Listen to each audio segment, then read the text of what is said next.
नमस्कार मित्रों, मैं मनीष गोस्वामी नव वर्ष की आप सभी को हार्दिक शुभकामनाएं देता हूं। आप सभी निरोगी रहें, स्वस्थ रहें और आप सभी 100 वर्ष की लंबी आयु सुखपूर्वक व्यतीत करें, यही ईश्वर से मंगल कामना है।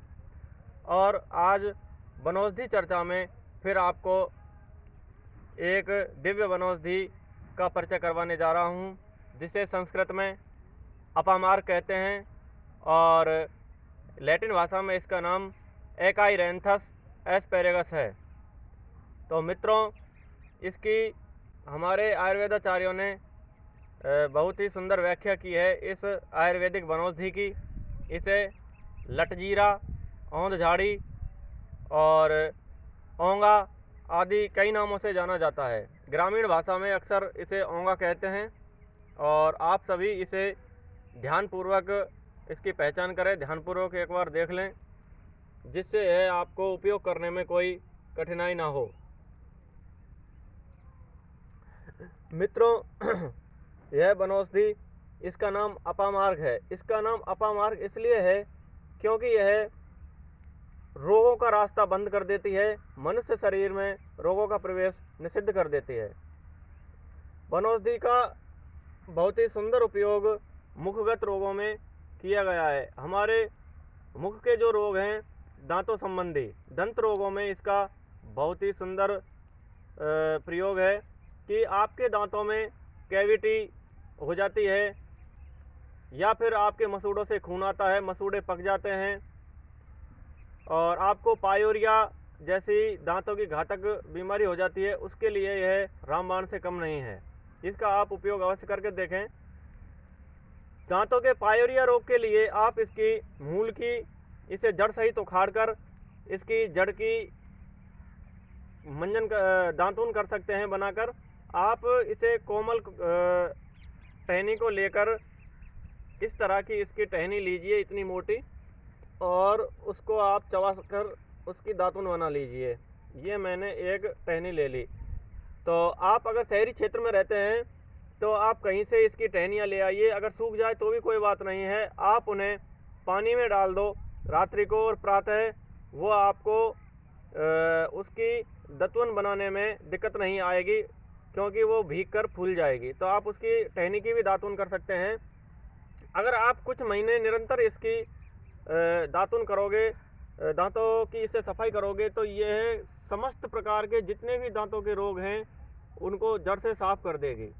दोस्तों, हमको एक वैद्य जी ने बताया था, जो कि हमारे गुरु हैं, कि श्वास संबंधी रोगों में जो बुजुर्ग लोगों को शरद ऋतु में, सर्दी की जो ऋतु है, जनवरी फरवरी का माह, दिसंबर का महीना, इसमें जो कफ है वह बहुत ज़्यादा बनता है और कफ के कारण उन्हें फेफड़े पूरे नहीं फूलते, जिससे उन्हें सांस लेने में समस्या आती है और कई बार निमोनिया जैसी समस्या भी हो जाती है।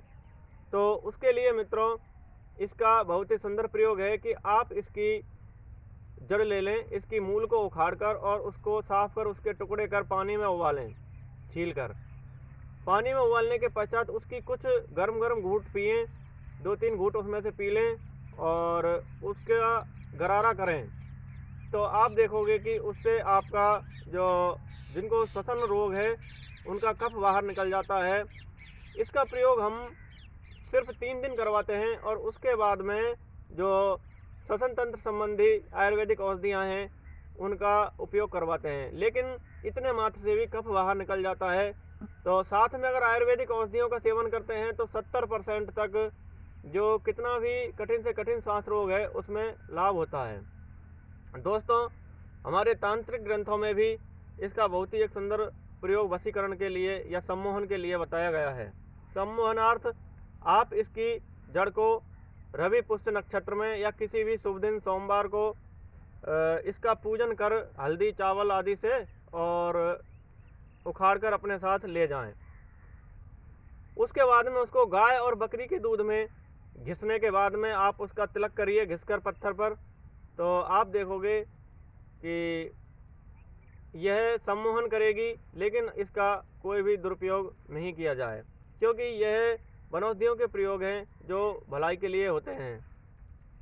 इसी तरह इसका प्रयोग स्वप्न दोष के लिए भी बताया गया है। युवक जिनको स्वप्न दोष की समस्या है, स्वप्न दोष से पीड़ित हैं, वो इसकी मूल का और पत्तों का रस निकालकर लगभग 3 ग्राम रस में 3 ग्राम मधु मिलाकर और उसे अगर चाटते हैं और ऊपर से पी लेते हैं दूध, तो वह स्वप्न रोग जैसी समस्या में भी लाभदायक सिद्ध होगा।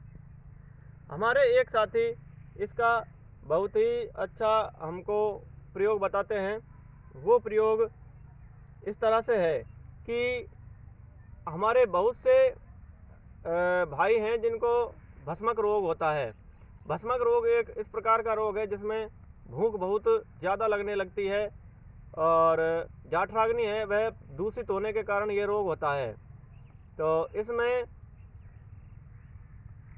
मरीज इतना दुखी हो जाता है कि उसे दिन भर कुछ ना कुछ खाने के लिए चाहिए।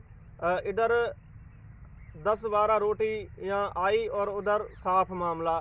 तो दिन भर उसको मतलब इतनी भूख लगती थी, उस मरीज को इतनी भूख लगती थी जिसके कोई सीमा नहीं है। वह टोकरी की टोकरी रोटियां खाली कर देता था दिन में और ऐसा भी नहीं लगता था जैसे कुछ खाया है। तो उसके लिए इसके जो ये बीज हैं, ये पकने के बाद में अभी ये ग्रीष्म ऋतु जैसे जैसे आएगी ये पक जाएंगे और इसके बीजों से, इसमें ये बीज लगे हुए हैं छोटे छोटे, ये इनमें थोड़े खरखराहट है।